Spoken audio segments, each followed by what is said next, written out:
Hello friends and சார்ட்ஸில் என்ன பார்க்க போகிறோம் அப்படின்னா அனாயன்ஸில் படித்த நவம்பர் டிசம்பர் 2024 ஸ்டூடெண்ட்ஸ் உங்களுக்கான ரிசல்ட் வந்து பப்ளிஷ் பண்ணிட்டாங்க. இப்போ நிறைய பேர் செக் பண்ணிட்டு இருக்கப்போ sorry try again this site cannot be reached, அது மட்டும் இல்லாமல் லோட் ஆகிட்டே இருக்கும். இந்த மாதிரிலாம் இருக்கனால உங்களால் ரிசல்ட் பார்க்க முடியாது. ஸோ அதுக்கு ஒரு சில சொல்யூஷன் இருக்குது, அது என்னென்னு பார்க்கலாம். ஃபஸ்ட்டு வந்து உங்களோட அந்த சிஓஇ யூனிவர்சிட்டி அந்த வெப்சைட்குள்ளே போயிருங்க. ஸோ போனீங்க அப்படின்னா பேஜுக்குள்ளே போகாமல் இருக்குன்னா வெயிட் பண்ணுங்கள். சப்போஸ் ஃப்ரண்ட் பேஜ் இந்த மாதிரி வந்துருச்சு அப்படின்னா ஸோ உங்களோட டேட்டாஸை கரெக்டாக என்டர் பண்ணிக்கோங்க. தப்பாக வந்து இது என்டர் பண்ணிடுறாங்க. ஏன்னா திரும்ப உங்களுக்கு மறுபடியும் கரெக்ட் டேட்டா கொடுக்குறீங்க, மறுபடியும் ப்ரொசீஜர் வந்து முதல்ல ஆரம்பிக்கிறப்போ ரொம்ப லேட் ஆகும். ஸோ கரெக்டான டேட்டாஸ் கொடுத்து என்டர் பண்ணுங்கள். இந்த மாதிரி மேலே ஸ்டக்கை அப்படியே நின்றுட்டே இருக்கும்.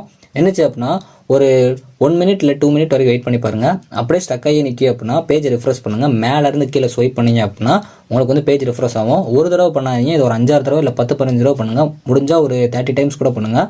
இது பண்ணுறப்போ உங்களுக்கு ஒரு ப்ரியாரிட்டி கிடைக்கலாம், சர்வரில் நீங்கள் அக்சஸ் பண்ண சான்ஸ் இருக்குது. ஸோ அதனால் இந்த மாதிரி நீங்கள் சர்வருக்கு ரிக்வஸ்ட் கொடுக்குறப்போ உங்களுக்கு ஒரு ப்ரியாரிட்டி கிடச்சி நீங்கள் உள்ளே போகிற சான்ஸ் இருக்குது. ஸோ இப்படி நீங்கள் ரிஃப்ரெஷ் பண்ணோன்னே தி சைட் கேனாட் பி ரீச்டு வரும். இப்படி வந்துச்சு அப்படின்னா உடனே வெளியே வந்துடுறாங்க. அதையும் ஒரு 5-6 தடவை ரிஃப்ரெஷ் பண்ணுங்கள். ஒரு 10-15 தடவை பண்ணிங்க அப்படின்னா நெக்ஸ்ட் பேஜ் வரும். ஸோ அப்படி பண்ணிட்டீங்க அப்படின்னா நெக்ஸ்ட் வந்து அடுத்த பேஜுக்கு போவோம். அதில் பார்த்தீங்க அப்படின்னா எக்ஸாம் ரிசல்ட்ஸ்னு இருக்கும். அதை கிளிக் பண்ணி போனீங்க அப்படின்னா சம்டைம்ஸ் அதிலே சாரி ட்ரைங்கன் அப்படின்னு சொல்லிட்டு மேலே இருக்கும். இல்லை ரிசல்ட் செக் பண்ணுறப்ப அந்த மேலே வந்து வெயிட்டிங் சொல்லி சுற்றிட்டே இருக்கும். அப்படி பண்ணீங்க அப்படின்னாலும் ரிஃப்ரெஷ் பண்ணுங்கள். வெயிட்டிங் இருந்துச்சுன்னா கொஞ்சம் வெயிட் பண்ணுங்கள். மித்தபடிக்கு எது இருந்தாலும் ஸ்லோவாக அப்படியே ஸ்டக்காக நிற்கினா பேஜை ரிஃப்ரெஷ் பண்ணிட்டு இருந்தீங்க அப்படின்னா உங்களால் ரிசல்ட் பார்க்க முடியும்.